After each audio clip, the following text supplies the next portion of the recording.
Hey guys, it's Charlie. Christopher Dodd, Barney Frank, the two most powerful men in banking, in government anyway. These guys are responsible for overseeing the banking sector. You know, it was Barney Frank telling us that everything was fine with Freddie and Fannie Mae before the meltdown in 2008. It's Christopher Dodd who fled the ship after he passed a piece of legislation that bore his name, the Dodd-Frank legislation that passed into law. Now we have Barney Frank coming out saying statements like, going before the cameras and saying things like, having the new consumer protection agency that's been created out of the Dodd-Frank bill, having it housed at the Federal Reserve is just a joke. The Federal Reserve missed the crisis before. Now, why is he upset about this when he's the one that the legislation bears his name?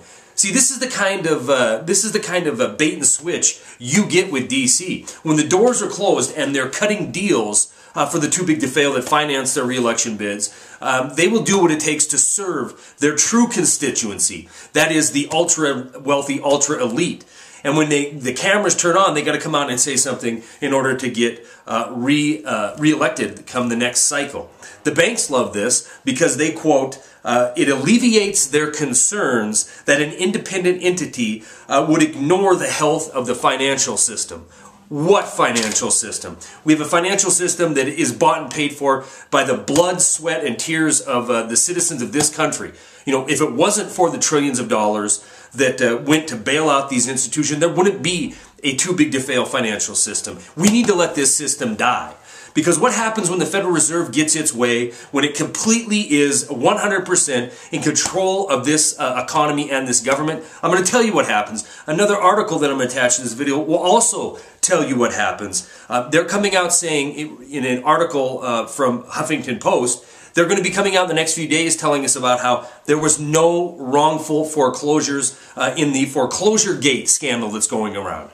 Now, this isn't just some guy on alternative media complaining about the Federal Reserve and the foreclosures that happened last year, which was a record number of foreclosures in 2010, probably will only be surpassed by 2011's record foreclosure levels that we're on track for right now.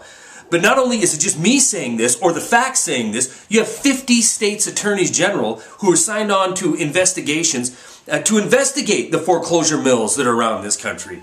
The Federal Reserve is destroying our nation. I don't know how to make this any more plain and any more clear. And if there's a politician with the spine that isn't completely sold out, the time to stand up to these criminals, the time to stand up to this cabal that is sucking the life out of this country is long past gone.